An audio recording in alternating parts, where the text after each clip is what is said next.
নমস্কার, আমি পৌলমী। আমি আবার আপনাদের সামনে রবিবাসরী আড্ডা নিয়ে চলে এসেছি।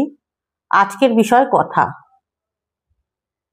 আমরা বড্ড যান্ত্রিক সময়ের মধ্যে দিয়ে যাচ্ছি, বলা যায় খুব অস্থির সময়ের মধ্যে দিয়ে যাচ্ছি। আমরা বড্ড যন্ত্র নির্ভর হয়ে পড়েছি, যার ফলে কোথাও কোথাও আমাদের আবেগ প্রকাশের ভঙ্গিমাটাও বড্ড যান্ত্রিক হয়ে গেছে।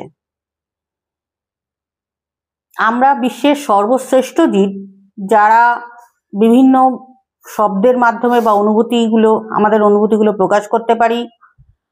আমরা বিশ্বের সর্বশ্রেষ্ঠ জীব, যারা ছোটখাটো কীটপতঙ্গ ছাড়া সবাইকেই মোটামুটি বশে আনতে পারি।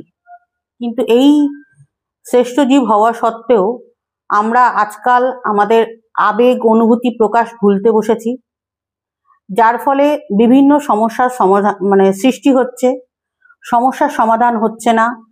পারিবারিকভাবে কেউ কেউ একাকিত্বে ভুগছি। আমরা কেউ পারিবারিকভাবে যে মানুষটি অবসাদে ভুগছেন, বাড়ির বয়স্ক সদস্যটি, তার হাতে হাত রেখে উষ্ণতা দিয়ে বলছি না যে তুমি বলো আমি শুনবো।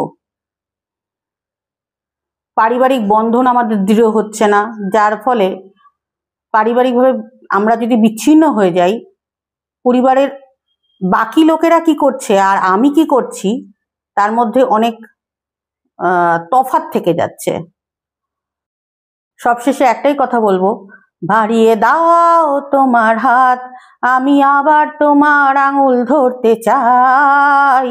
বাড়িয়ে দাও তোমার হাত, আমি আবার তোমার পাশেই হাঁটতে চাই। বাড়িয়ে দাও তোমার হাত, তোমার হাত। আজকের দিনে অনুপম রায়ের এই গানের কথাগুলো বড্ড প্রাসঙ্গিক। নমস্কার, ভালো থাকবেন।